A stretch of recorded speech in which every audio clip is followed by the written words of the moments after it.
Hi, and welcome to Story Mode 4-1 Pro Skater's Boost to the Switch tutorial. This is the only strat you can do on this stage. It's pretty straightforward. There's a little optimization that I'll also teach throughout this tutorial, but it's mainly in the name. You gotta boost to the Switch, the one on the right, by the way. So yeah, basically, start up the level, immediately be holding upright, and then take the straightest possible path to the Switch after boosting, like so. After that, the goal will be in a nice straight pause position where you can usually just hold up or air boost a little bit to make it to the goal. Like, you might want to air boost in case you get a very low amount of speed off of the button, but most times this actually ends up being pretty easy. As long as you're aiming for the tape and not balking off the goal, it doesn't end up being too much of a problem.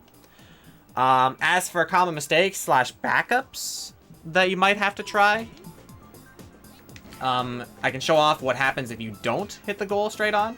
Like, say this happens, you're like, oh no. Well, you can often just... It's still paused.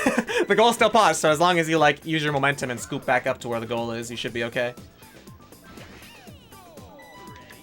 Another thing is, if you do too wide of a frame boost, like so, the goal will actually be a little bit higher up than it normally is, which might make getting into the tape a little bit more precise. So do avoid taking too wide of a boost. Just take a nice straight path to the button. And as an added bonus for this tutorial, I will show you how to get the IL world record on this stage, since you can do it on every single run if you optimize your boost. The way I've been doing this is boosting, then holding up into the button, but if you boost and then hold up left into the button, you actually get the optimal time that, like, literally cannot get any faster. So let me show you. It makes hitting the button a little bit more tight, but it saves you like 0.2 on average. See how I never stopped holding a diagonal? 93. You literally cannot get a faster time than 56.93. So if you want to really optimize this stage, just never hold up. Just hold 2 diagonals and clip off the button. And you should be able to, again, still get in the goal every time.